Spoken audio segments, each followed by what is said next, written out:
City of Northglenn, Channel 8, keeping you informed of events in your community.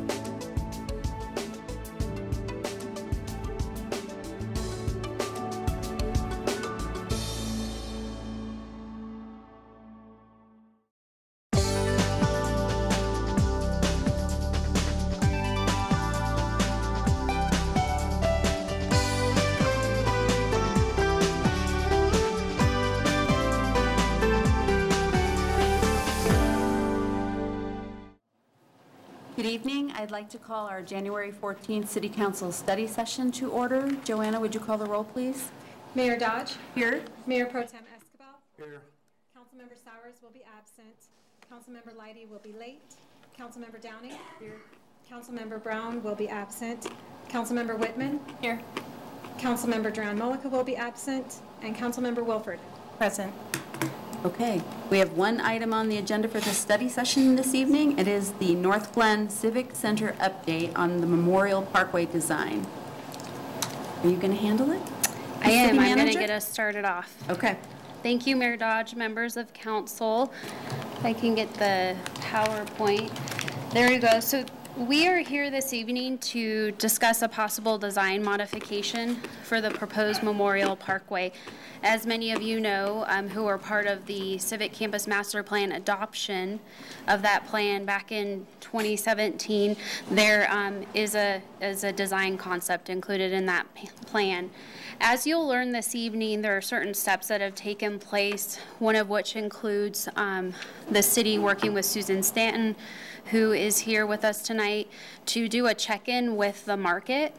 And as part of that vetting process, we received feedback that I'll let her go into what that looks like. As a result of that, we're proposing an option B and recommending that for approval moving forward.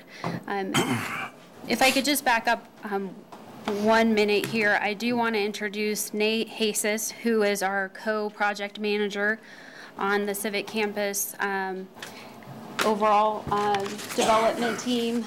Amanda is here with us, Director of Parks, Recreation, and Cultural Services. Debbie Tuttle, our Economic Development Manager, is also here, and Brooke Sabota, our Planning Director, is here as well. As I mentioned in my Q3 update last week, I did tweak the organization of the Civic Campus team, and so this is the core team, less Eric Enzi, who couldn't be here tonight. And so as we move forward with the different phases of the Civic Campus Master Plan implementation, you will see different members of the team, ultimately under my oversight, taking leadership roles based on their respective areas of expertise. So with that, I mentioned that the Civic Campus Master Plan was adopted by Council in 2017. And the master plan shows an original alignment design that one-way roadways on either side of the existing Veterans Memorial location. I do want to emphasize tonight we're not recommending to move the memorial in any way, shape, or form. This is a design concept noted as option B that really enhances and further refines this initial concept, and we're keeping the memorial where it's at today. So with that, I'll turn it over to Brooke to provide some highlights on the overall Civic Campus Master Plan. Okay. Good evening, Brooke. Good evening, Mayor and Council. Okay, you will all be familiar with this layout here. This is the original plan, in which was to be accomplished over multiple phases. To the left is where we are programming the new rec senior theater space.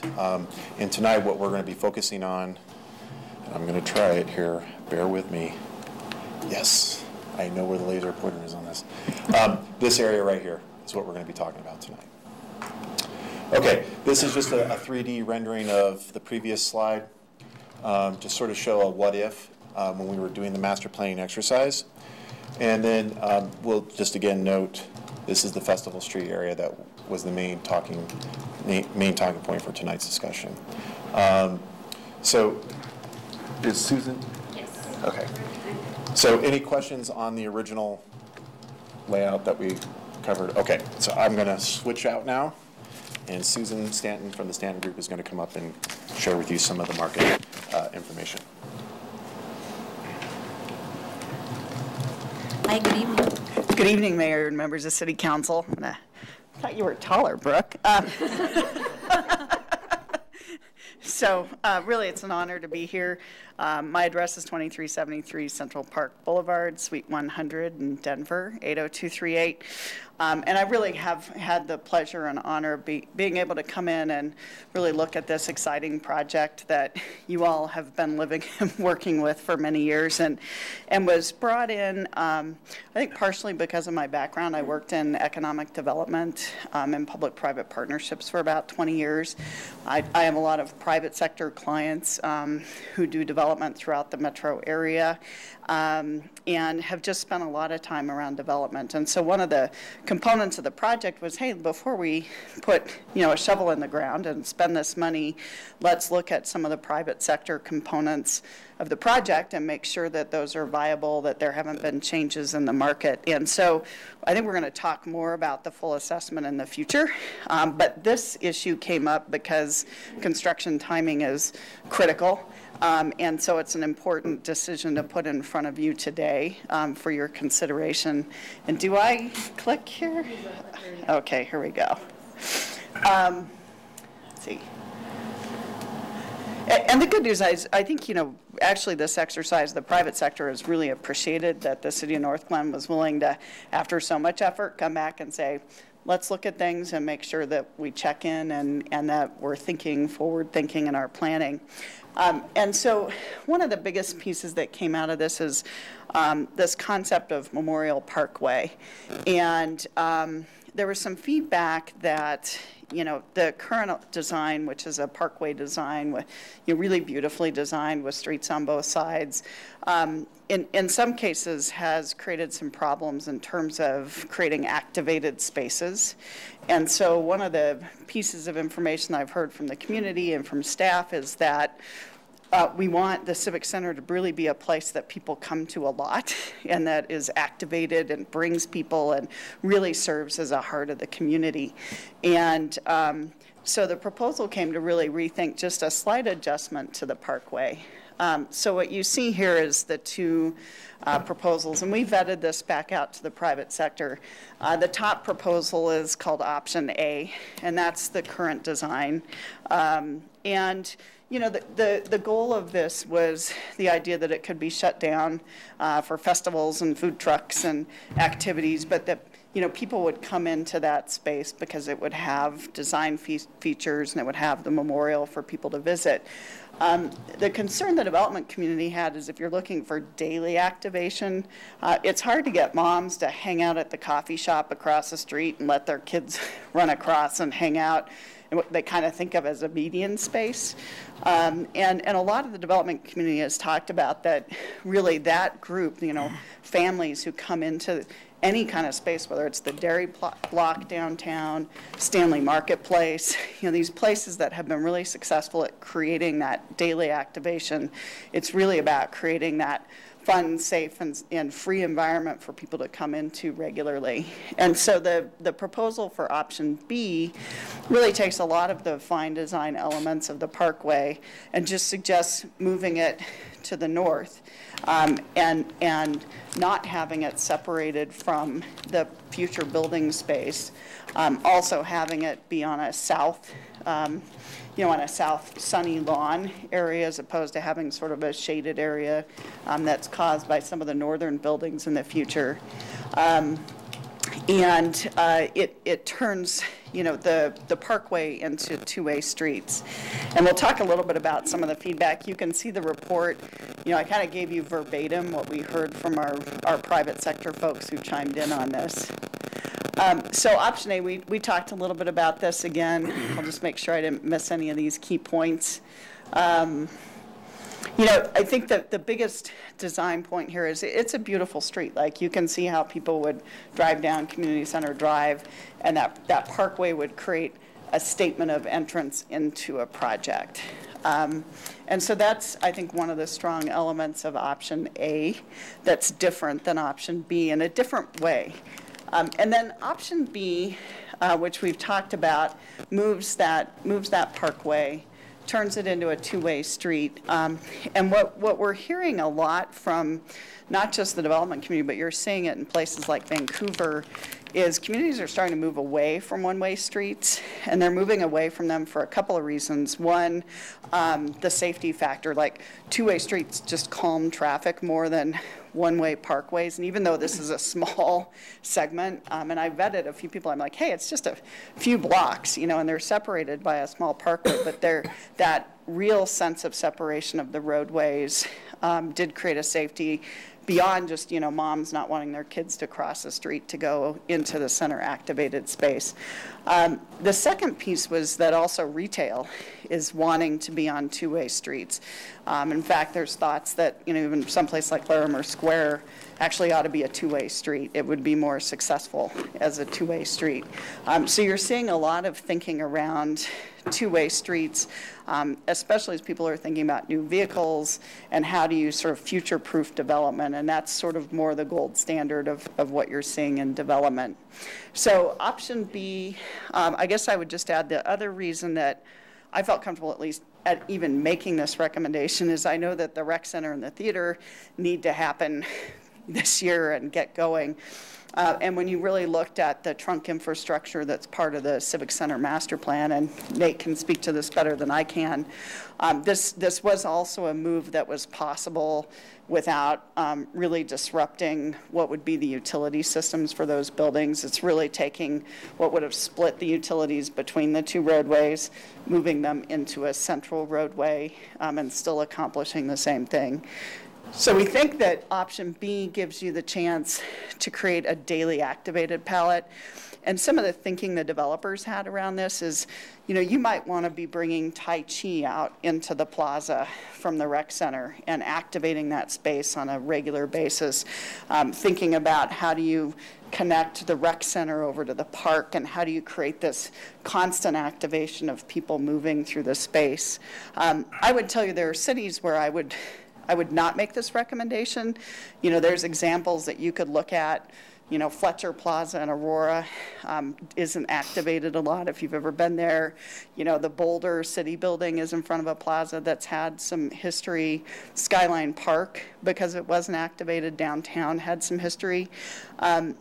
So part of the reason for this recommendation beyond sort of the design and the private sector input is also that really in vetting, and I've learned a ton about Northglenn and really actually how amazing Northglenn is as a center for bringing people for performing arts and for the rec center, is that you're a community who knows how to activate and engage the community. And so by creating this activated space that can be activated on a daily basis, you know, through the rec center, through maybe the activation of bringing arts out onto the street, this gives you a palette that instead of people driving down Central Park, or, you know, Community Center Drive, I'm sorry, and seeing a parkway, they would drive down Community Center Drive and see people and activity and action.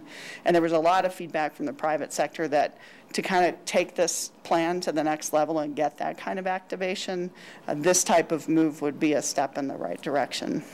So that's in a nutshell. I'll ask the team, did I miss anything?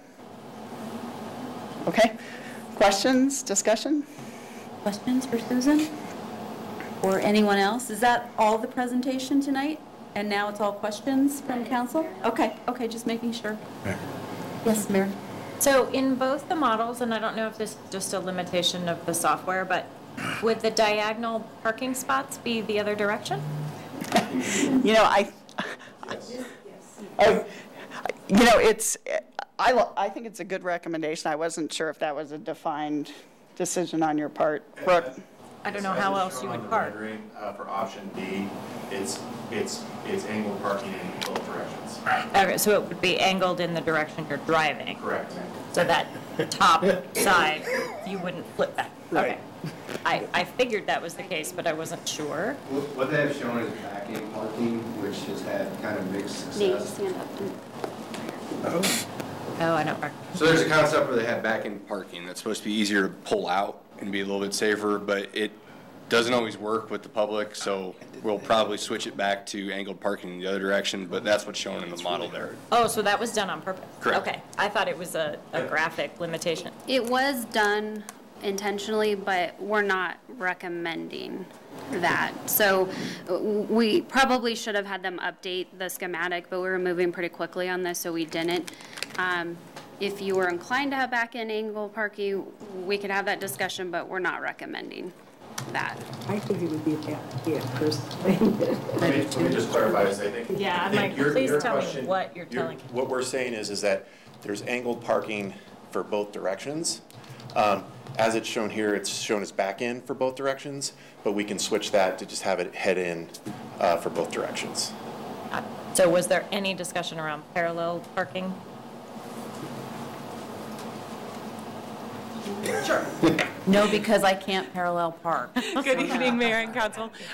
We have gone back and forth with a few of those options during some of the early design workshops, and I think what we came up with is we could fit more parking in this way, which was a pro over straight parallel parking, in addition to sometimes it can be challenging. Okay. That makes sense. I personally prefer the drive-in, not the back-in, but I see the problem. Once you drive in easily, then you have to back out, more challenging. Right. Is everyone on council okay if they change that and you pull in forward and then back out? Okay. Yes. All right. Any other questions? Marcy? I think I'm just not clear. So in the previous one, there were like 3 little spots for the food trucks, and we're kind of having that conversation. We look in B. It just looks like there's now just like 1 spot. So is the thought that we would just be closing down the streets at certain points? Like, what's with that yellow square? And it just seems like we're not, I mean, when we've already had the discussion, how important that feels to many of us. Marcy, what are you talking about? Okay, so if you look at A, can you see that they have like a red truck, a blue truck, and another little truck? Oh, little truck. Got it. I did And not see so I'm those. thinking that those were intended to be like food truck pads or like little areas that they could park on, thinking downtown maybe. And maybe I'm just wishful thinking that that's what that was. Sure. Hello again. So we did have that conversation as well. One of the things they warned us on, again, because we put together the modification pretty quickly, it's the same amount of green space. They just didn't flesh it out with any of the detail. It's the same amount of green space. So if you look at, can you go back one slide? So, But am I asking about green space? sort of. So the space between the 2 roadways, where you have the 3 pads for potential, where they kind of added how we could use that space. If you then move forward to option B, Got it. it's the Okay. same amount of space, they just didn't presume a use. So yes, we can still use it that way. Anyone else? Yes, I want to weigh in, but I don't even know where to start. Looking at the pictures that are provided for us, all that green are trees, is that correct? The circles on of green? option A, yes. Okay, I And- guess that's what's very confusing, because we're looking at an overview with a bunch of trees, we really don't get to see any detail on the ground. So, Yeah, we're not there yet. Let me jump in for a sec. So I think, folks, this is schematic at best. What we're really trying to wrestle or get direction from tonight is, do you have any real objection to us going from one-way to a 2-way? I think the detail in terms of what the final programming is for the space could still be to be determined. But I think this is really just to try to give you an idea of what it could look like, but not necessarily what it's going to look like. From the standpoint of what we want to accomplish tonight is really just, is there any real objection with moving forward to a 2-lane road versus a 2 one-way couplets?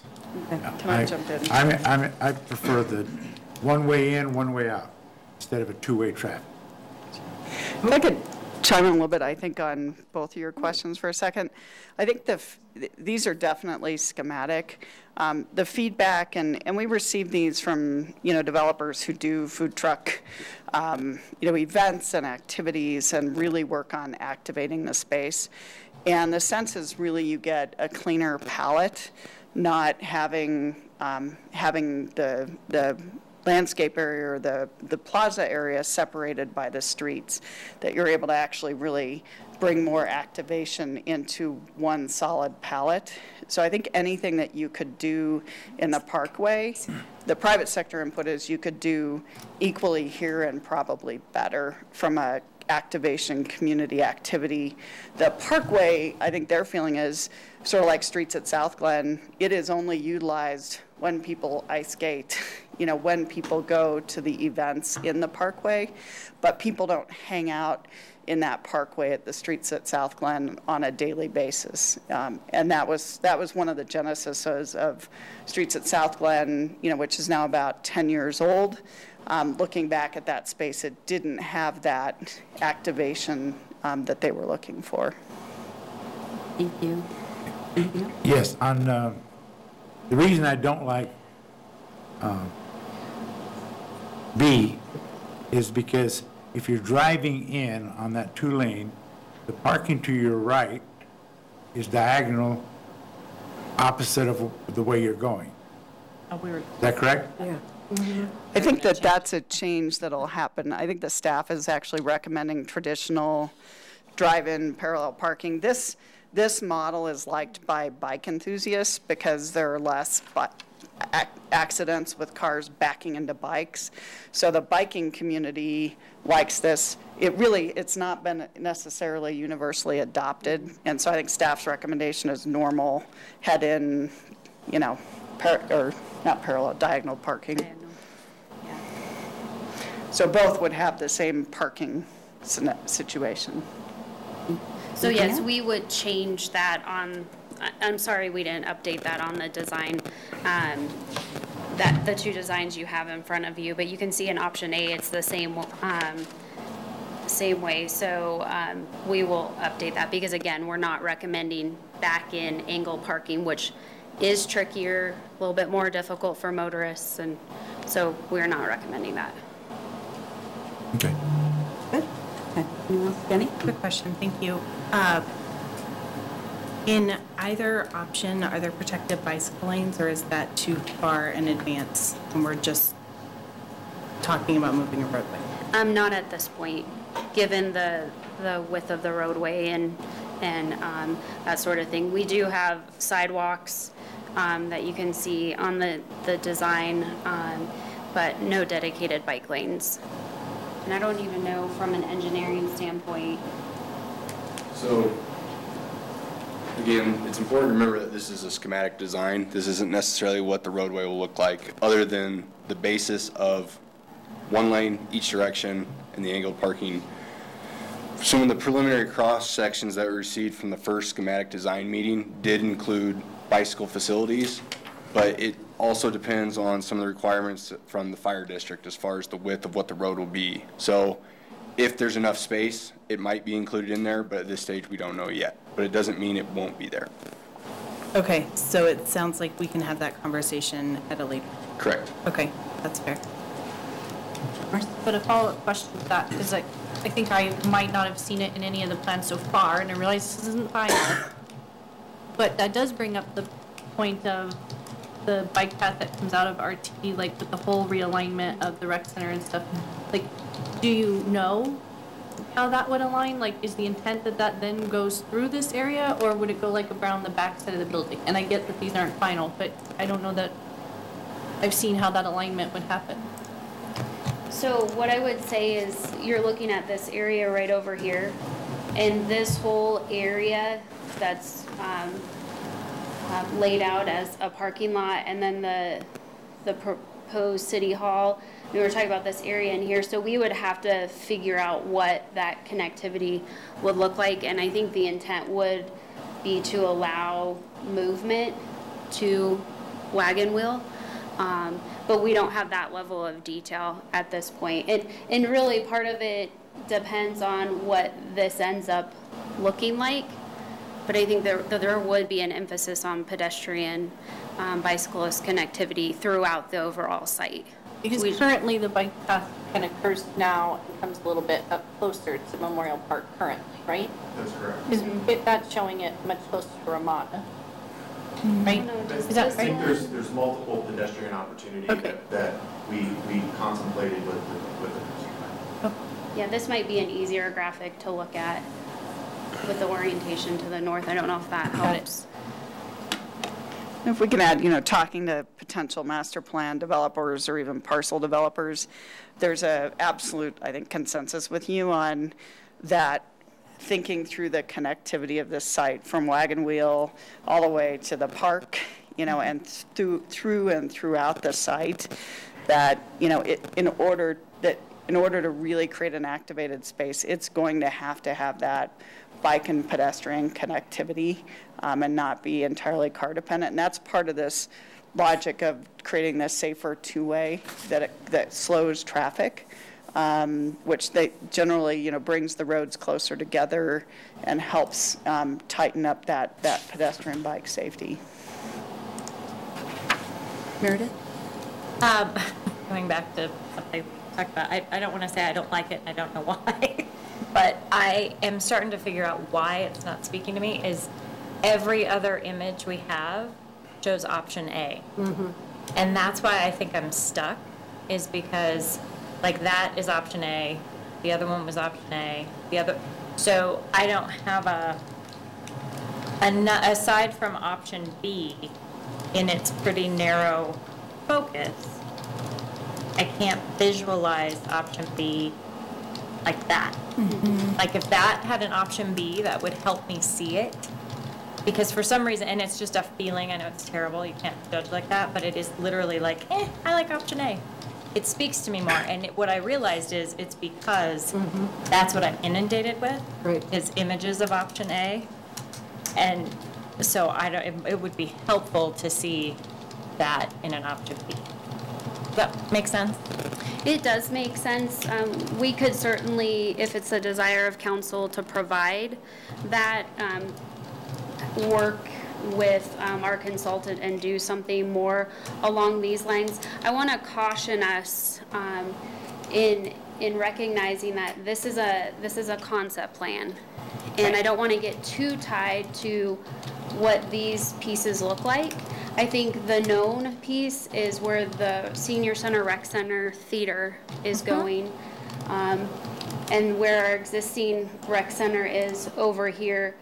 This, we are going to bring Susan Stanton back on February 11th to speak with council about the other portion of her market research and analysis, and that really factors in these pieces and what's viable.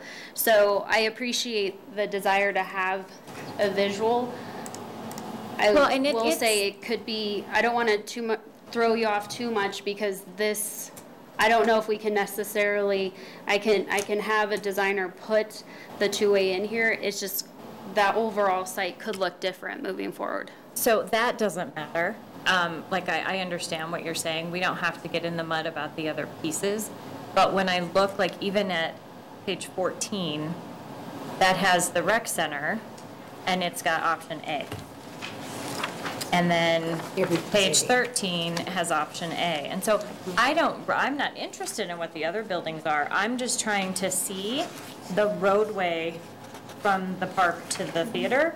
But all I see, I mean, because you could show that, take all the labels off, and move all the trees and greenery to one side. Because it does have a different visually, aesthetically pleasing. It's not symmetrical, if that makes sense. It's asymmetrical as you're looking down the thing. So it feels different when people look at it from a design standpoint. I totally hear everything you're saying about usability and practicality and use of the space and all of that. Well, and I guess, and that's part of our bigger conversation is there really is, and this comes down, and Brooke and I were in this conversation. When this plan was done, there was a lot of conversation about who are the credit tenants in the market? What are they doing? What's kind of feasible? What fits those credit tenants? And we all just heard the stock reports. The poorest performing stocks, were all the anchors of retail in the past. And so I think you and we are all in this sort of new foray of where development is headed and how especially millennials are starting to engage in space. And actually, asymmetricality is a huge part of the trend of what you're seeing as people are thinking about design is actually, and some of the feedback is more angles. You're seeing a lot of development. Loretta Heights is going to have a lot of angles and a lot of different ways of how people move through the space. So that asymmetricality the Parkway, the way it is, feels really natural because we've all seen it in a bunch of places. The asymmetricality is pushing to a different direction in terms of thinking about where retail and where activation and where young families are going and how they're using spaces. So it's natural it would feel different as we're talking about it. Let me, if I can, let me circle back a little bit because I appreciate the conundrum that you're wrestling with, and I'm assuming the rest of you are kind of sharing in some of that as well. So let me come back a little bit to what Susan's kind of touching on here. When we looked at this plan, especially with the alignment and the types of uses, because we had residential, and this was supposed to be office or not, hotel and city hall and some retail on the first floor with parking in the back. When we first looked at this master plan project in terms of the thought process behind it, is that based off of credit rated people and whatnot, and trying to figure out what the balance of highest and best use and maximizing the return on investment for the city as a landowner, not as a city. One of the things that we were focused on was really trying to direct the main traffic through here and down through here, because we really thought that was this retail would feed off of this retail. Potentially, we might be able to punch through and connect this driveway here to really sort of activate this as the commercial part and then isolate the residential as far as transition. And I think where Susan's been kind of alluding to is that what we're hearing is that while this may not be fatally flawed per se, is that there might be extra value add, at least neutral to value add, if we were to look at this B option because of the feedback that we got from the folks that we interviewed. So the idea being is that, and what I'm trying to get to here is that our reach out to the development community when we did this exercise was over 2.5 years ago. And I think what Susan's also alluding to is that if you ask today what is retail, you're going to get 12 different answers, what that looks like. And I think part of the conversation that's coming to you is a more detailed dive into some of this, which we don't really want to talk about tonight, but I want to kind of help you better understand the logic behind it and sort of the new logic that's being applied to it as it relates to doing 2 one-ways versus a paired 2-way. Because what we think is that overall, in addition to, and I get struggling with the visual, but basically what you would do is that this section here would really just be carved out where the memorial is right about here. This would all be parked up against this frontage of whatever the end users are, and then you'd have this space, which in the B here, sorry, so in the B here, you'd have this sort of whatever we put over here on this side would have more of a personal space to interface with, and then you'd have these uses down here. And I think one of the things that we may talk about when we get to the future conversation here is that where we assumed residential along here and along here may change as part of that conversation that will have a more informed. So I think part of what I can see where your struggle is okay, well, there's an aesthetic part here, but there's also this other sort of market part that we're going to do a deeper dive into. But I want to just kind of help broaden that conversation a little bit, because I can appreciate, you know, the visual, but there's this other part of it, which is more of how do we really get the value and also effectively identify a sense of place and space that people will actually use. And the last thing I'll leave with is that because in the original assumption, we assumed a lot of the ADT traffic coming off of 120th was going to come through here, we're now talking about this two-way to bring it through here, through the heart of the site, because it really helps reflect and draw people to what really is the key focal point of the property. Now, you could argue that the two one-ways do the same thing, but when we originally created this plan, at least at the master plan level, is that there was going to be more travel distribution over here than through here. This was really meant to be that visual, as it's in the staff report, the visual aesthetic that sort of brings home, like, this is a great space to see, and not necessarily to drive through. And I think what we're hearing from the community, the development community now, is that you can probably have it both ways if you look at it two-way. Thank you, Brooke. All right, Jenny? I'm curious about how the traffic flow is going to change, because when I think about there being two one-way streets, I think about driving down the one-way street, dropping my son off at the recreation center, and then going back out. But with the two-way street, I'm wondering if there's going to be an added level of congestion, just by the fact that people are going to want to stop in front of the recreation center and unload or pick up. Well, I think I'm going to let Brooke or Amanda, because I think there may actually be some benefits to this, but he's our man. So this little cul-de-sac area should not change, whether it's split or together. Just, you know, it might, instead of being symmetrical, to be asymmetrical like we were talking about earlier. But the other thing to consider here is the fire district has requirements for the width of the road for fire trucks.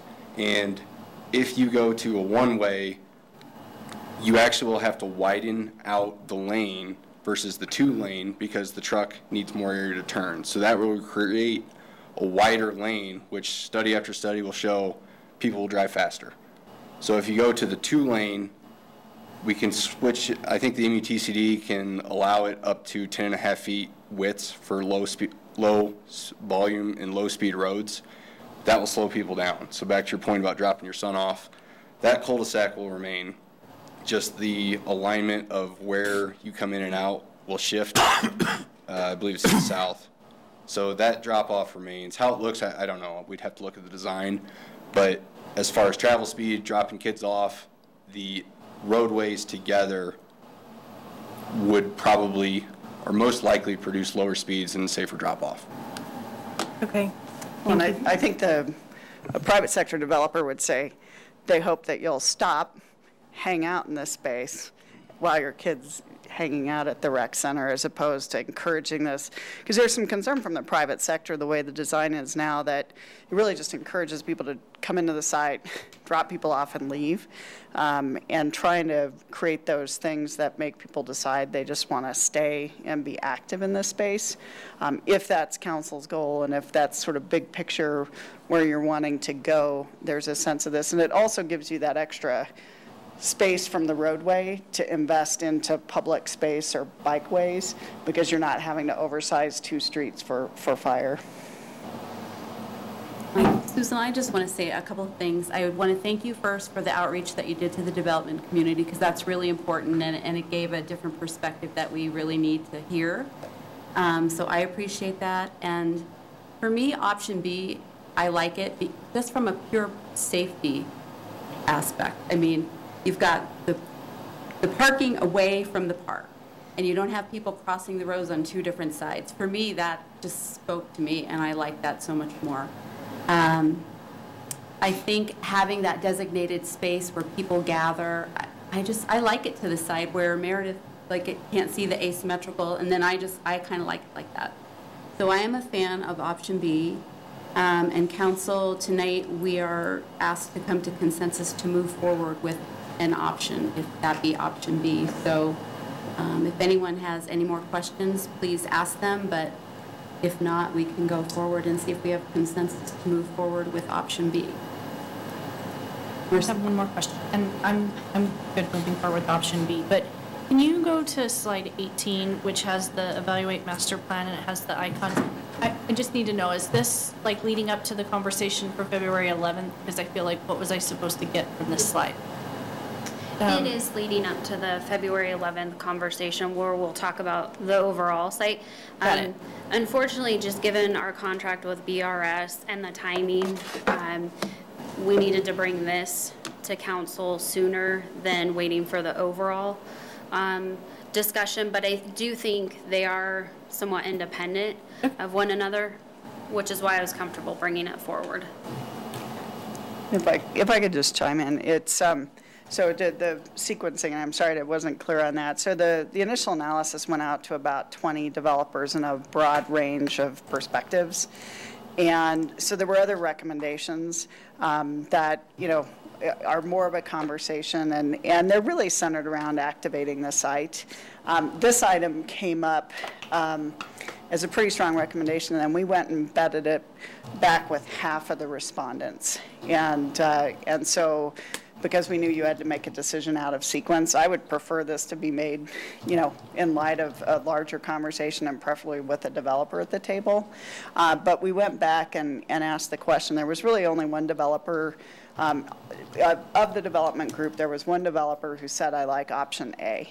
And it was for many of the reasons that you cited in terms of it felt comfortable. But then when he was asked if option B were picked, you know, is that fatal to you for the project? And he said no. But everyone else saw a lot more merits for different reasons to option B than option A. And that's a little bit why it's out of sequence for you, because they have to start construction. And we did go back and try to vet with everybody we could get over the holiday to give you some input. Are there any other questions? Just a comment. First of all, I do appreciate you reaching out to the community again and trying to find out what is going on since the last couple of years. When I first saw this, I was looking at it at home and I'm going, I don't know. I just don't know. But now that I've heard the presentation, it makes sense to me, you know, the safety issues, as well as putting the area, you know, up there on the side of the bird gap. So I'm fine with it. Any other questions, or you just want to? Just a comment. Yeah. Yes. I think that this area feels is really our one chance to create a downtown and get it right. And I think that if option B is going to help create more synergy and activation, which is a word that used a lot during the presentation, if that is going to bring more people in and help them kind of create a sense of place, then I'm excited about it. So I'm good with B. Antonio, hear from you. I don't like option B. I like option A. You know. And then Meredith. At this point, I don't like option B, and I hear the comments, but some of them I just disagree with. I'm having a hard time getting convinced, and I don't know if it's just that I haven't experienced a space like this before. I envision similar spaces like this on a few college campuses I've seen, where the road's on one side and the activities near a building on the other. It doesn't seem to me, because I've been in other spaces like option A that are perfectly safe and perfectly activated. I can't see the benefit, and I feel like it's a little hypothetical just for me right now. If I had like, check out this space, here's a video of an example of what we're talking about, or something. I really like option A better, and I hadn't heard any arguments that convinced me to be rah-rah about option B. Mayor Dodge, if I may, Councilmember Leidy, the best local example that comes to mind when I think about this design concept is when you travel west on 120th and you turn into Bradburn, and you travel south into the Bradburn development. Now they have a median with, I believe, a sculpture or a sign. Maybe it's a sign, but that parking, the way it's set up, you know, the Ted Montana Grill, and then the next row. That's probably the closest example that I can give you that would be a good visual, except on the north, for us, there would be park area, the memorial, maybe some commercial uses closer to Community Center Drive. And then on the south, we don't know what that looks like yet. But that's the closest example I could give you locally. It's going to be that tight and small? Well, because that's pretty tight. It's a concept, so don't quote me on okay. road width and things of that nature, just the concept. Okay. For a visual. So there's one example, and we don't have the graphic up, but in Rapid City, South Dakota, they're in their downtown, they have a plaza space that's similar to, I think, what we're talking about. And some, have you been there? Mm-hmm. So, you know, the idea that maybe the spaces becomes bigger, maybe it becomes different would be important. But as you think about that Rapid City space, you know, it's surrounded, it's got 2 streets, parking, and then it's got buildings that create kind of a L shape around it.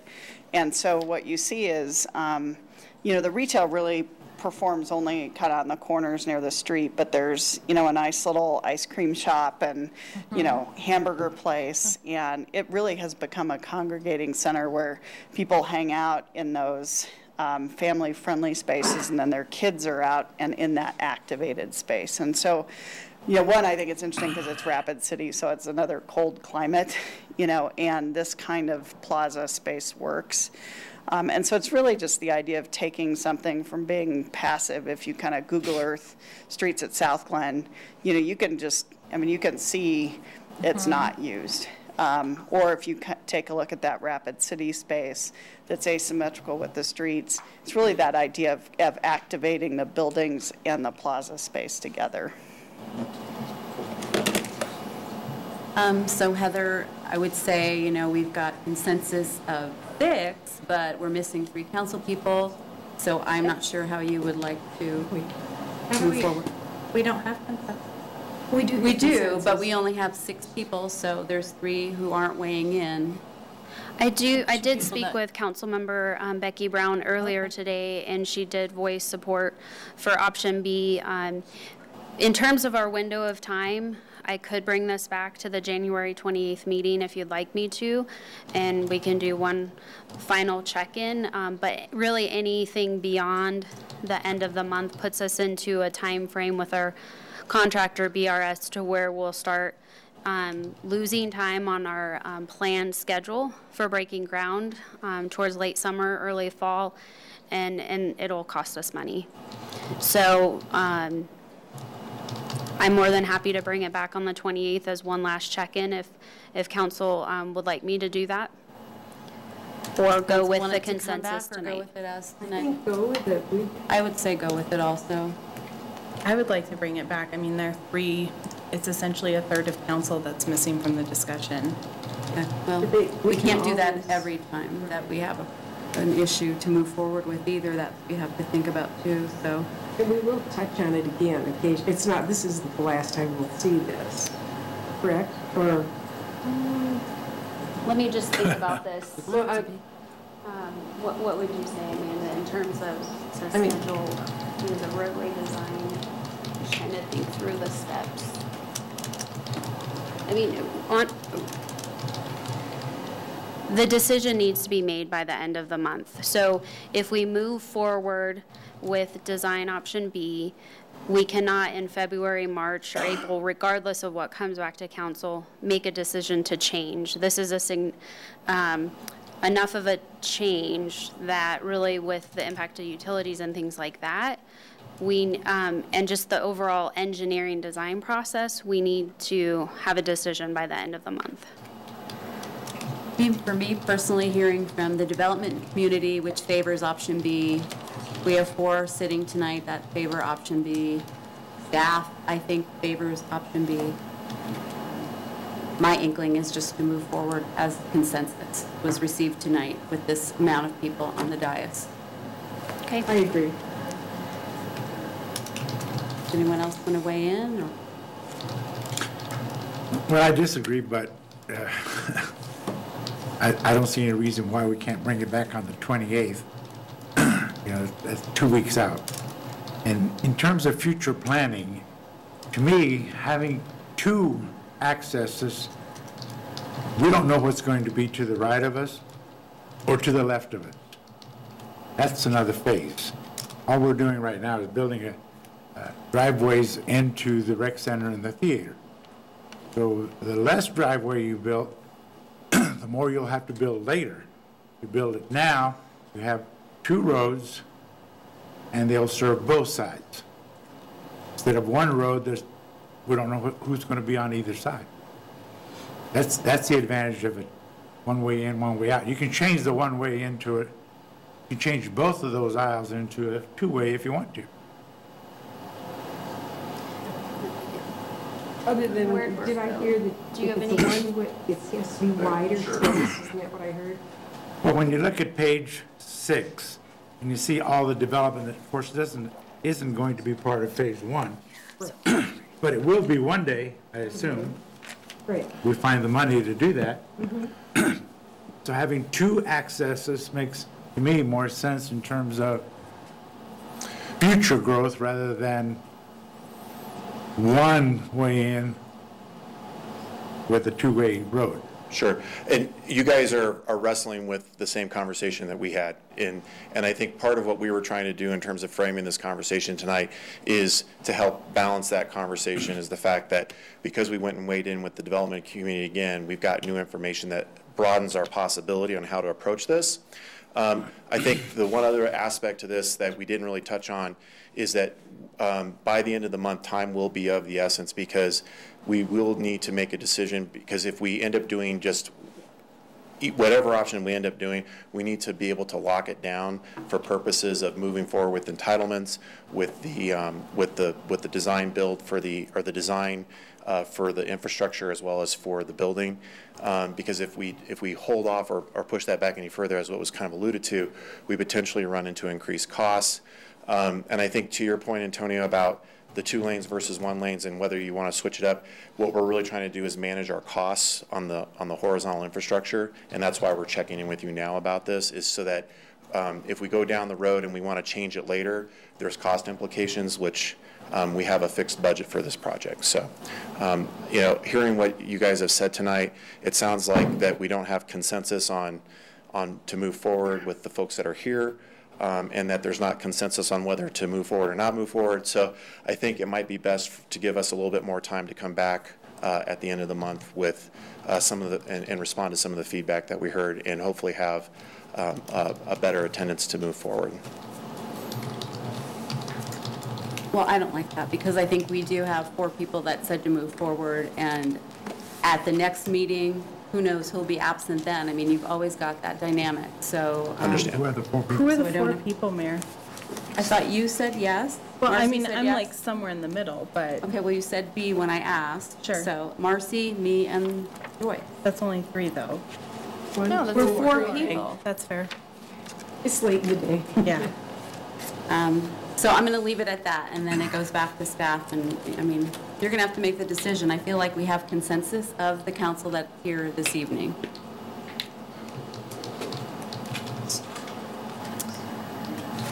Okay, we will move forward with the consensus that's provided by council. Thank you. Thank you. Okay, that is the only item on the study session, so we are adjourned from study session. Yeah.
Good evening and welcome everyone to our January 14th regular City Council meeting. Joanna, would you call the roll, please? Mayor Dodge? Here. Mayor Pro Tem Escobar? Here. Councilmember Sowers is absent. Councilmember Leidy? Here. Councilmember Downing? Here. Councilmember Brown is absent. Councilmember Whitman? Here. Councilmember Duran-Mullica is absent. Councilmember Wilford? Here. Thank you. Would you stand and join me for the Pledge of Allegiance, please? I pledge allegiance to the flag of the United States of America and to the republic for which it stands, one nation, under God, indivisible, with liberty and justice for all. Thank you. Is there any response to citizen inquiry tonight, Heather? Thank you, Mayor Dodge. I do have the December CRM monthly stats for council's information this evening. In the month of December 2018, we had 49 CRM requests opened. 47 of those were closed. The primary method of access was via the city website at 52%. 21% via employee entered, an individual called us or emailed us with a request, and then 27% via the mobile app. So the use of the mobile app was down a little bit from November, but overall I think we're trending upward. The most requested topics via the CRM are graffiti, new trash or recycle cart, general code enforcement concerns, and abandoned vehicle on public property. These requests were closed out, 22 of them within 3 days. 4 to 7 days, there were 13 requests. For 8 to 11 days, there were 5 requests that took that amount of time to close out, and then 12 plus days, 5 requests. So that's the latest. And then when I provide council with my quarterly 4 update on, I believe that's February 11th, we'll have the cumulative 2018 totals to share with you. Thank you. Are there any questions? None? All right. Does council have any agenda additions or deletions? None? All right, we will move into proclamations. We have 2 proclamations tonight, and we don't have any recipients, so I will read these both from the dais. Our first proclamation is in honor of National Radon Action Month. Whereas radon is an invisible, odorless, radioactive gas that threatens the health of our citizens and their families, and whereas radon is a leading environmental cause of cancer mortality in the U.S. and the 8th leading cause of cancer mortality overall, and whereas the Colorado Rocky Mountain region has been ranked Zone 1, an area with the highest radon potential possible by the U.S. Environmental Protection Agency, and whereas Colorado residential radon data has shown 50% of Colorado homes tested as being at or above the U.S. EPA radon action level of 4.0 picocuries per liter of air. And whereas any home in Northglenn may have elevated levels of radon, even if homes in the same neighborhood do not. And whereas supporting recommended radon practices and policies to reduce radon exposure is important to protect our community's health and welfare. And whereas testing for radon is simple and inexpensive, and identified radon problems can be fixed. And whereas Tri-County Health Department, the Colorado Department of Public Health and Environment, the U.S. Environmental Protection Agency, and the American Lung Association are supporting efforts to encourage Americans to test their homes for radon, have elevated levels of radon reduced, and have new homes built with radon-resistant features. Now, therefore, I, Carol Dodge, Mayor of the City of Northglenn, do hereby proclaim January 2019 as National Radon Action Month in the City of Northglenn, Colorado, dated at Northglenn, Colorado, this 14th day of January 2019. Okay. And our second proclamation this evening is in observance of National School Choice Week. Whereas all children in Northglenn should have access to the highest quality education possible, and whereas Northglenn recognizes the important role that an effective education plays in preparing all students in Northglenn to be successful adults, and whereas quality education is critically important to the economic vitality of Northglenn, And whereas Northglenn is home to a multitude of excellent education options from which parents can choose for their children, and whereas educational variety not only helps to diversify our economy, but also enhances the vibrancy of our community. And whereas our community has many high-quality teaching professionals who are committed to educating our children. And whereas School Choice Week is celebrated across the country by millions of students, parents, educators, schools, and organizations to raise awareness of the need for effective educational options. Now, therefore, I, Carol Dodge, Mayor of the City of Northglenn, do hereby proclaim January 20th through 26th of 2019 as National School Choice Week in the City of Northglenn and call this observance to the attention of all our residents. Dated at Northglenn, Colorado, this 14th day of January 2019. All right. We have a presentation this evening. I'm wondering if the council would like to join me down front for the presentation. Hi.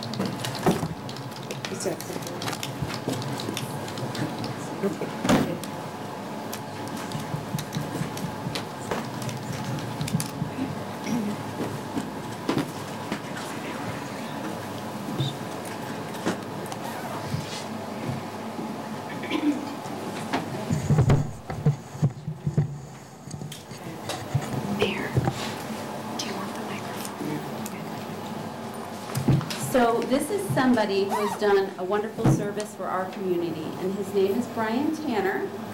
And Brian, I'm going to just talk a little bit about what you've done, and then I want you to talk about what you've done. How's that sound? Okay. All right. So we are recognizing him for an Eagle Scout project. He volunteered to repaint all of the existing park monument signs and replace the old logo with the new logo. And he is by far one of the youngest Eagle Scout candidates that we've worked with to complete a project. Because you're how old? I'm 13. 13. And he's taller than me at 13. It's not saying much for me. All right. So, Brian, you did a great job communicating with staff, I hear, committing to the project, securing volunteers, organizing supplies, and implementing the project. You completed it in a very timely manner and provided a great service to the community because you saved the city a lot of money by doing that project, right? Yeah. All right. So you're 13, you're in 8th grade at the academy, correct? Mm-hmm. You're a Life Scout. What does that mean? Well, the Scouts have different ranks, so you have to go through the ranks rating for certain times and doing certain things. Like for Eagle Scout, you have to do a service project that helps a community or a school or hospital or something that just helps people. So that's a requirement. So, yeah. Thank you. Your Scout troop is number 124. Do you have some friends out there from Troop 124? Yes. Yes. And you coordinated 26 volunteers to paint 22 signs and replace the old Northglenn metal signs with new ones.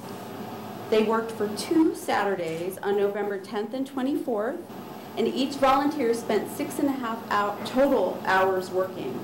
There were almost 200 total volunteer hours spent on this project. So this is amazing for a young man, and can I state again, 13 is really young. So it's very admirable. We thank you for your service and what you did for the community, and we want to hear your side of the story. You want to tell us a little bit more?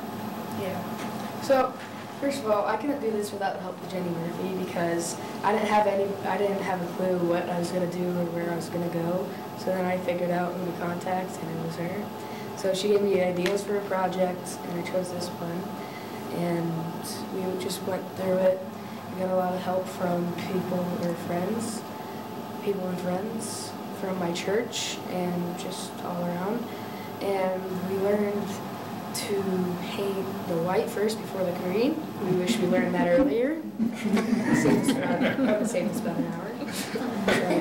What happens if you painted the green? So we painted the green first, but the brushes that we were using for the white, the ends were fraying off, so the white would go on the outside of the leathers. So we had to go back and paint the green all around it. Got it. Okay. That cost us about an hour and a half. Okay. And then I'd like to thank all the people that showed up to help me. because without you guys, it would have taken much longer. That's it? Well, we have a special plaque for you this evening. This one's really nice, too. Look how pretty. So it says, in appreciation of your service to the community, Brian Tanner, Eagle Scout candidate, Troop 124, thank you for your commitment to improving the community through the completion of the Park Monument Sign Beautification Project, presented by Mayor and City Council of Northglenn, Colorado, this 14th day of January 2019. That is for you, sir. Thank you. And the council would like to say thank you, but I would also welcome, who are the parents up here? Right. Would you like to come up and take a photo and be in a photo with your son? Sure. Yeah. Don't be running. You want to say anything about your son? That's a pretty amazing little project for someone who's 13. Yeah, Brian did a really great job organizing and working on it, and we didn't really help that much. I know I didn't. I think his dad helped more than I did, but he did a really great job of keeping things together and making plans and organizing, so we're really proud of him. Thank you. You should be proud of him. That's great. All right, I know Summer wants to take a picture. You want to take a picture, and then we'd like Brian to shake everyone's hand.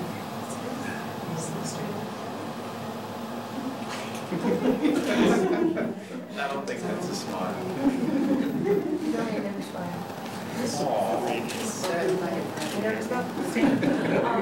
Thank you so much. Thank you. Do you want to shake everyone's hand, Brian? One more. Oh, yeah. One council. Yeah. One more. One for Brian in the center.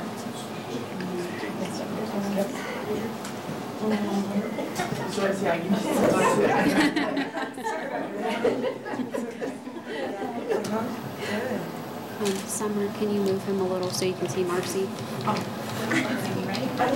Okay. I'm okay. Thank you.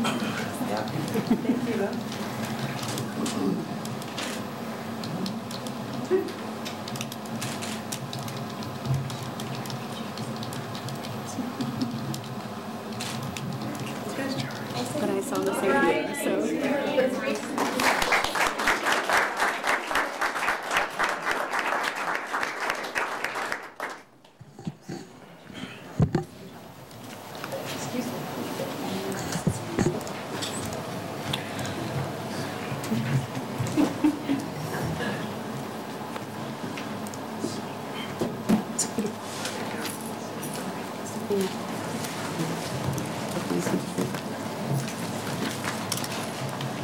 Our next item tonight is public invited to be heard.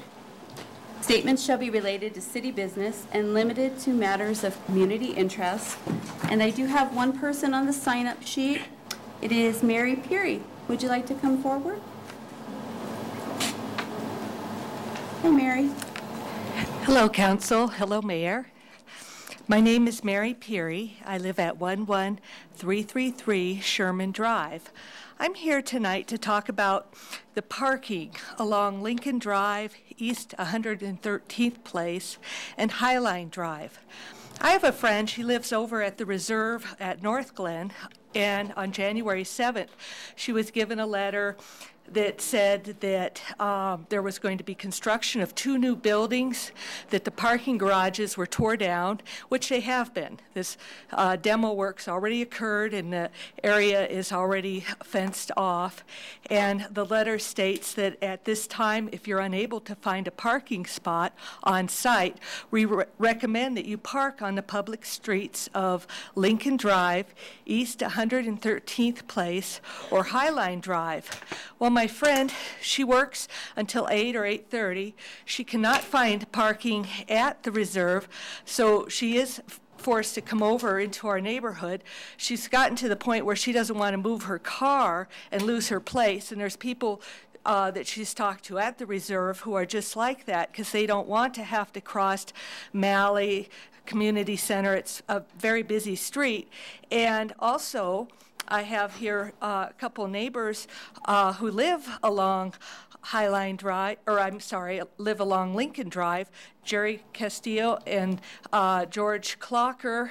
And this area has been inundated with cars, and I've talked to them, and they've had people actually move their trash containers out of the street in order to park in the space, and so they were unable to have a place for their poly carts to be collected because other people took that area as their parking. So there's becoming kind of a parking controversy right now, and my concern is what parking will be available to residents once the construction's over if they're building 2 new buildings and no new parking, and where will the construction workers park when they start building these new buildings? Because right now we're just being inundated with residents, and there have been a couple long-term vehicles parked along the High Line. They're currently plated vehicles, but they haven't moved at all in the last 4 to 6 months. And I'm just worried that what the sustainability in this little 3-4 block area is going to be regarding an influx of cars and what kind of quality of life issues that's going to present both for the apartment dwellers that don't have accessible parking in their facility, and then for the residents that don't have enough on-street parking and places to put their poly carts by the curb. Thank you. Okay, so Mary, I know that we've heard this issue a little bit. I don't know if, I know Heather is aware and Marcy is aware, so whoever would like to speak. From the rest of the residents and then give a Are there other residents who would like to speak tonight? Oh, okay, regarding the same issue? That's pretty much the same. Okay, well, no, please come forward. I didn't know we had a bunch of people. Yeah, we'll listen to what you have to say and then we can address it. Thank you. Hi, can you state your name? Charlene Thompson. I live on Lincoln Drive. The biggest issue I see is we're afraid to even leave our house for 5 minutes to run to a grocery store or anything because we come back and there's nowhere for us to park. We have a lot of elderly people in our neighborhood where they only have one single driveway, so if they have, we can't have company over anymore, and then we have the church right there too, so on Sundays it's a madhouse. There's nowhere to park, there's nowhere to, the church is way overpacked, they're way over capacity, and the apartments are too, so it's just nonstop vehicles everywhere. My kids can't come over to visit, and I know it's public parking, but at the same time, I didn't choose to live in an apartment, so I should be able to at least park in front of my house. So that's it. Oh, thanks, Charlene. Who else? Please come up.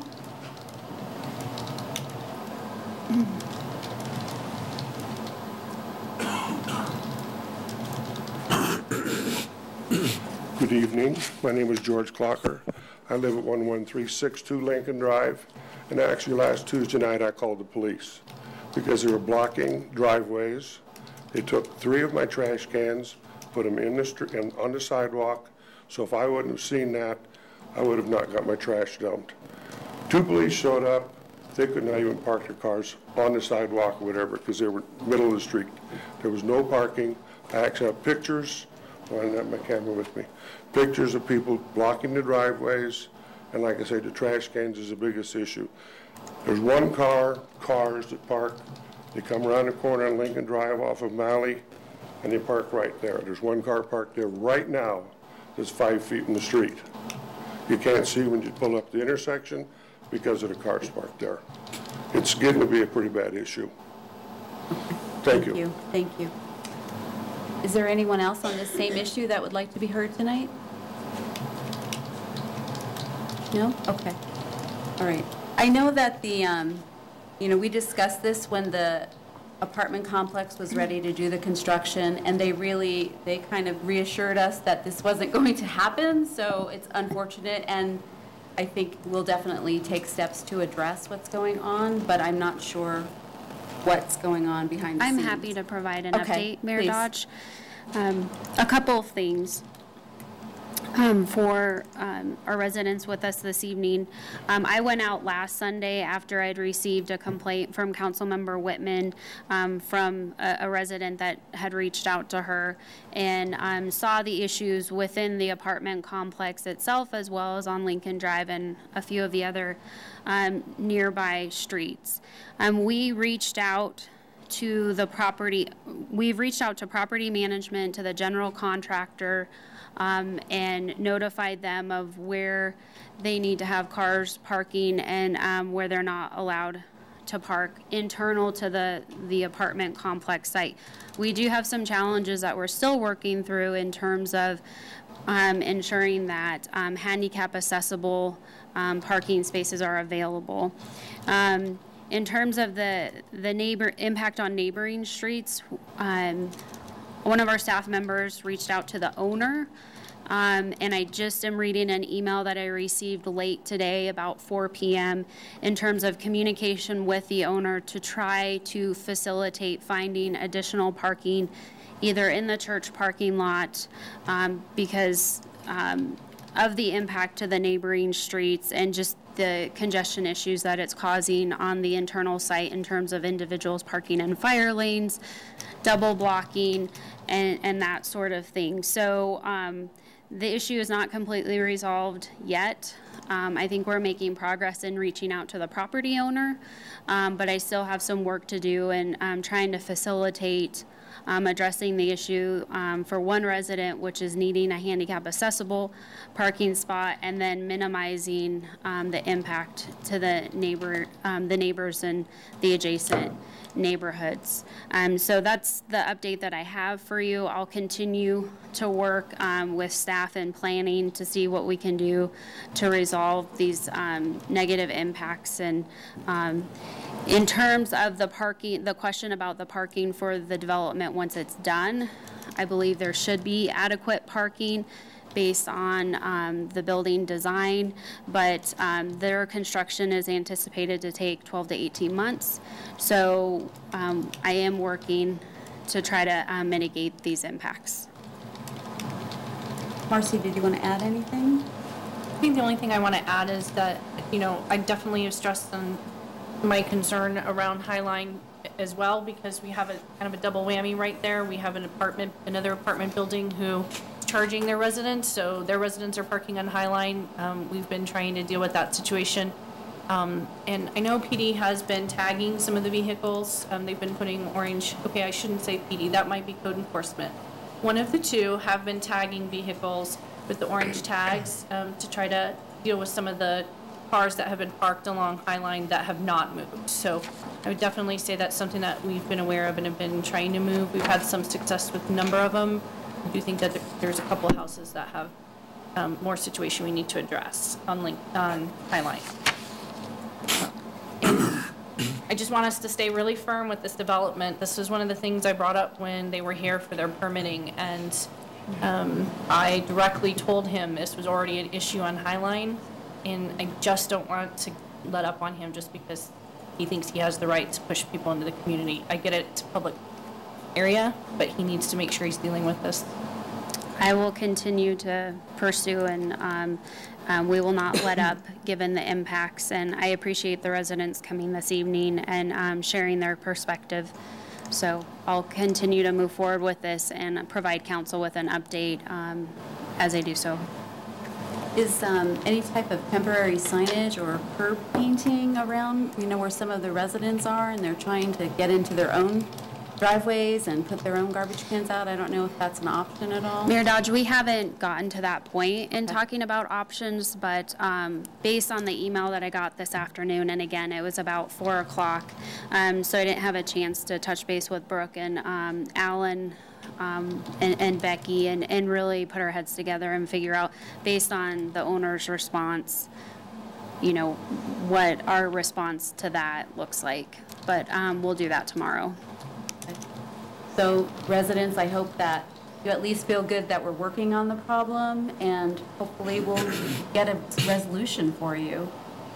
Yes? I think the PD needs to, the illegally parked vehicles is what I think I'm more concerned about there than like the one that is parked there right now. I think that warnings or whatever they have to do to maybe just warn these people that they shouldn't be parking there. Blocking driveways, that thing. And Jim, so if a resident calls you with something like that, you'll go out there and...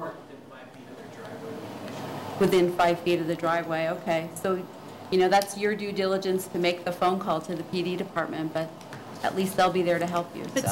somewhat in defense there, I mean, they are like to the extent of illegally parking, like parking where their tail end is on Malley. Like, there's officers that are driving by. I just think we need to be a little bit observant about that. Okay. Spreading that. I mean, like, literally, their tail end is in Malley. It's not at the curb. It's not above the curb. It's in the roadway, like you're moving around it. May I mention something? There is a sign on Highline. It's set in about 15 feet, and it says no parking from the sign to the curb. But there's not a sign on Lincoln. And I think there needs to be in order to keep that area clear so there is a vision triangle. We added that because of the situation with on Highline, so maybe that's something we need to look at. Yeah. Okay. Added to Lincoln. It's just not fair that we have nowhere to park in front of our homes and we have to walk 20 miles. Completely agree with you. I agree. I agree.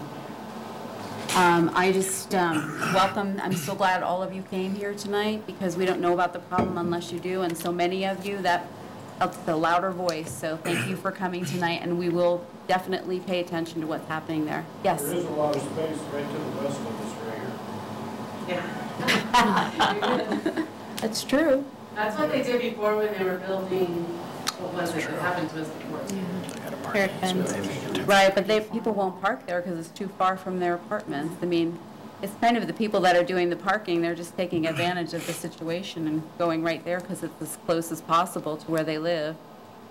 It's just a bad situation for everybody. It is, it is. I'm very sorry to hear this, so we'll keep working on the issue. Thank you. Is there anyone else who would like to speak this evening to council? No? Okay.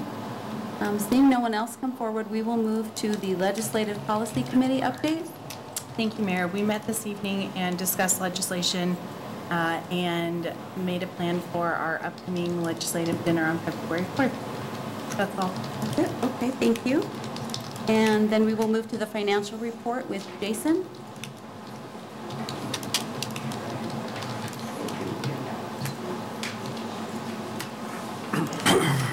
Good evening, Mayor and Council. Here to present the interim financial statements for the period ending November 2018.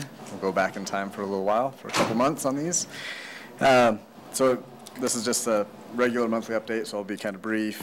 Sales and use tax through the period is up 3.5%, or a little over $630,000. Within the sales and use tax number, there's a lot of different components. A couple that we pay attention to a little bit closer than others.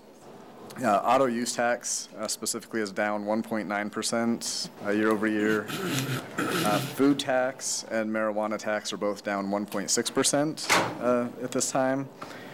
Sales tax is up 5%, and then accommodations tax is up 1.2% on the year. So we've kind of been talking about this for several months, so we kind of have some areas where some things are going up and some are down. Still through November, that's really the case in the situation. But all in all, sales and use tax being up 3.5% is definitely a positive thing for the year. So we like that trend. General fund financial statements. We'll take a look at the revenues first. Total taxes are up 6% on the year. You'll see property taxes up about 25%, as we have discussed before with the assessed valuations going up.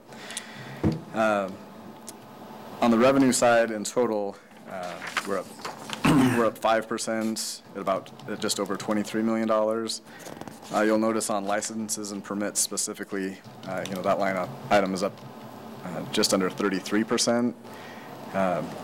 Most of that is one specific project, well, not one specific projects, but some one-off projects. The Huron Center Obviously, there was a lot of construction during the year there. KFC was another project that sticks out. The courts, that new project, permits being pulled. So some of those larger projects really play into why that lineup item is up $204,000 year over year.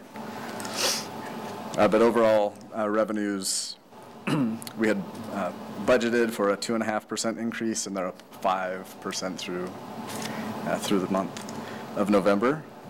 So I'd like to get those forecasts a little bit closer, but at the same time, I'd rather them be up than low, so that's a good thing. On the general fund expenditure side of things, on your report, total expenditures are at $21.7 million. That's up 6.4% year over year. This report on page 3 divides and allocates things based off of department. And really the only thing that stuck out was Public Works Department being up 17% year over year. And that's due to two transactions. One, there was $90,000 more budgeted for one-time capital equipment purchases in 2018 versus 2017, which leads to that increase.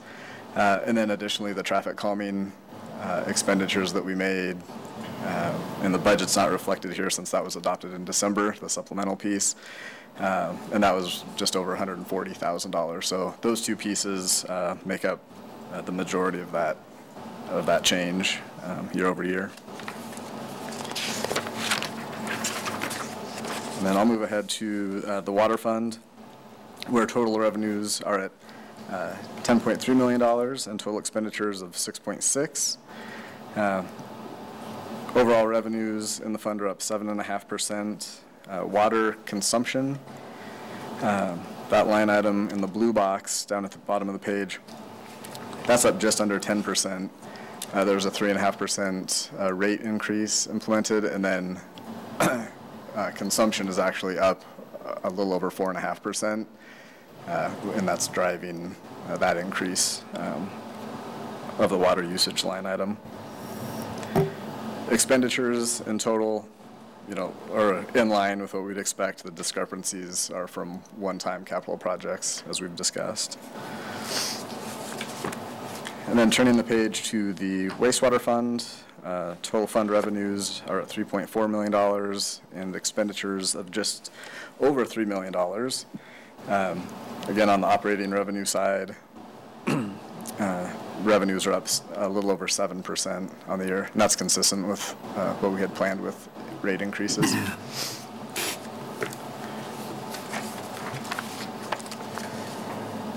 The stormwater fund, on the next page, total revenues are $380,377 with total expenditures of $187,749. Again, stormwater charges should be consistent year over year, and they are. They've fluctuated less than 1% from one year to the next, and then spending is in line within the budget. And then the last fund, the Sanitation Fund, total revenues are $1.6 million and total expenditures of $1.4 million. You'll see trash charges are down slightly. That's just an accrual and timing issue, but there were no changes, and those things are lining up along with most of the rest of the budget year over year, in line with what we had planned and expected for the year. If we turn page to page 8, cash and investments, at the end of November, cash and investments totaled just over $66 million. That's up from about $59 million the prior year. I'll update on the CDBG fund that has the negative cash. That grant revenue has been collected at the end of December or 1st of January, so we have received that grant reimbursement. And then on page 11, the geographic code areas, you'll see some really good performance overall. A couple of areas that are down slightly, Malley, Washington Point, I wouldn't say that those are down significantly, between 1% and 2.5%. And then overall, the total change is up a little over 2% through its October sales or November collections. So overall, some positive things going on with really all of our sales tax locally, and then the broader view as well. So with that, I can take any questions. For Jason? Thank you. None? Okay. Thank you, sir. All right, thank you. All right, we will move into our consent agenda this evening. Move to approve. All right, Joanna, would you open the vote, please?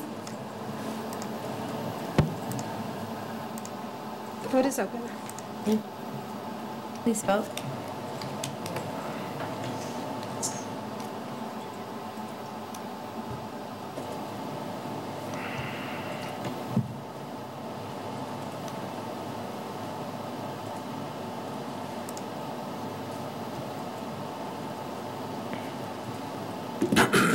Joanna. Got it. All right, I'll close that vote, and the consent agenda passes unanimously. Thank you. That is all the business we have this evening. We will move to communications, and I will start with Jenny this evening.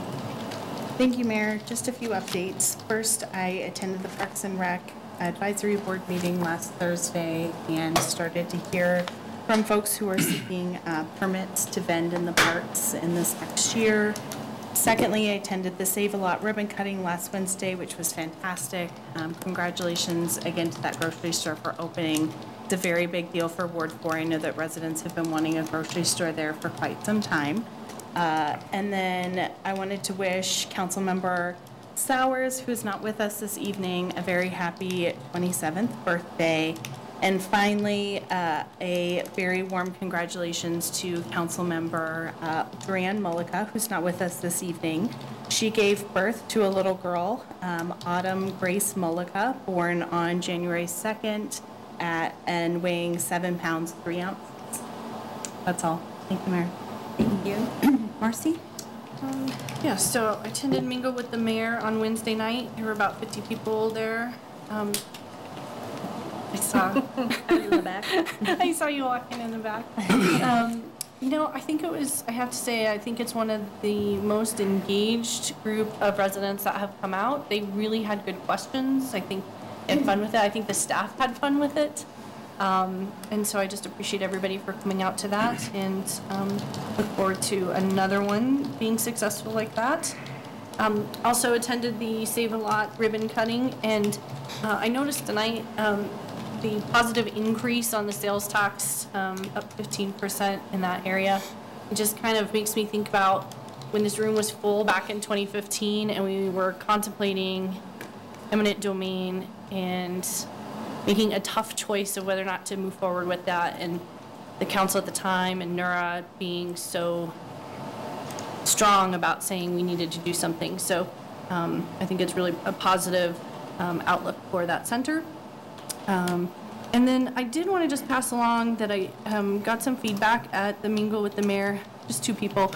I think there's some confusion, and maybe we can look at in 2019 deciding what we're going to call it, but there are moments where we refer to the CRM that I don't know that necessarily residents realize the CRM versus the app, and so then the next time we call it an app, and then the next time we call it a CRM.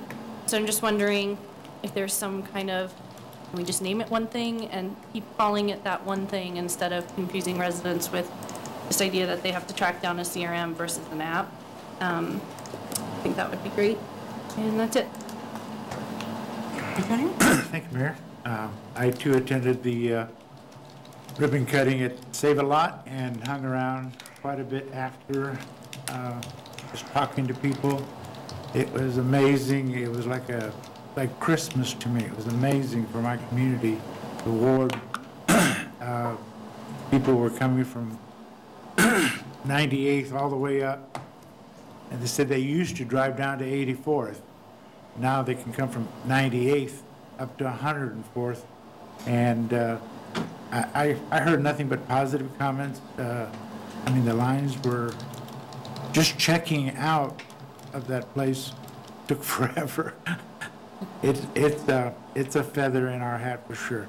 That's all I have. Thank you. Thank you. Obviously, I was also at Save-A-Lot, and I would just like to add that thank you to all the entities, Council, NURA, the developers for getting that off the ground. It's a beautiful center now. It's complete. The shopping center is great. I didn't shop that day because of the lines, but I did go back the next day to see what was going on and what they had to offer. So they've got a great selection.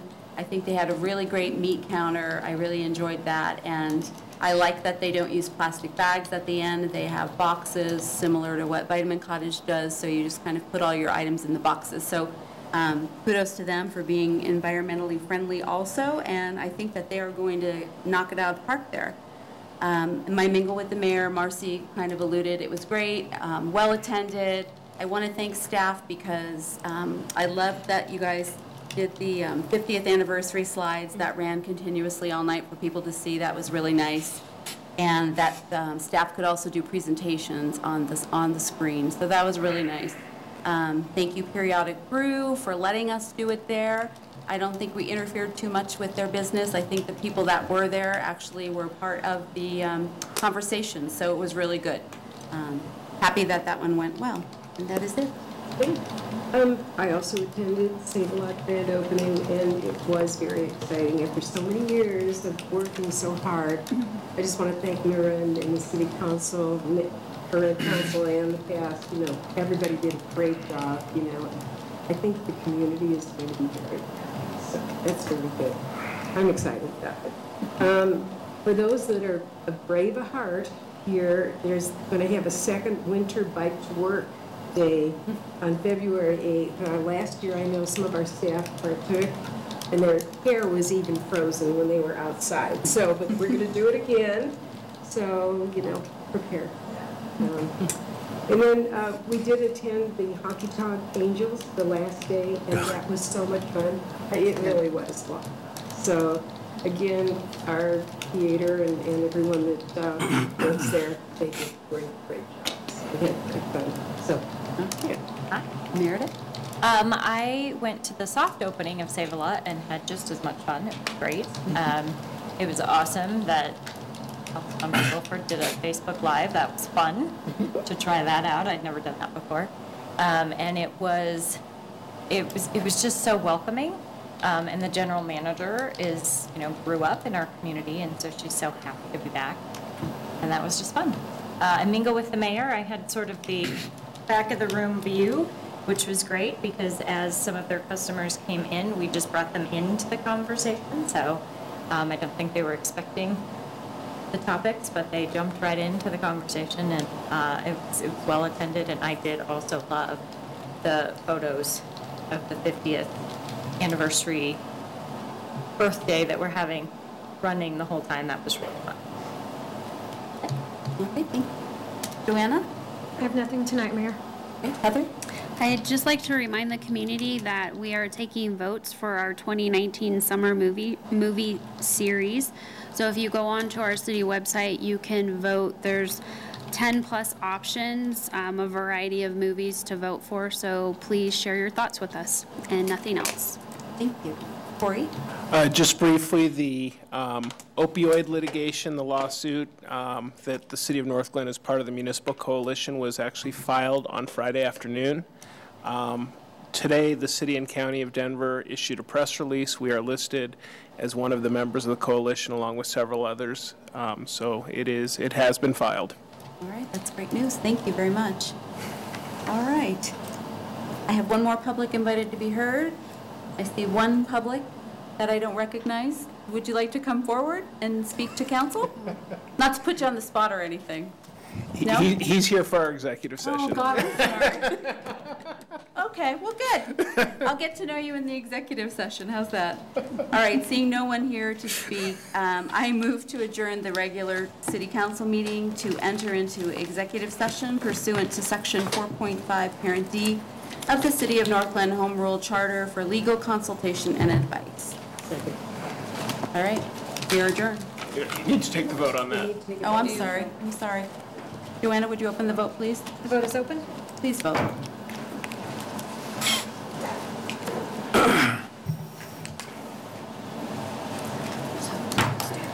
close that vote, and the motion to adjourn to executive session passes unanimously. Thank you. Now we're adjourned.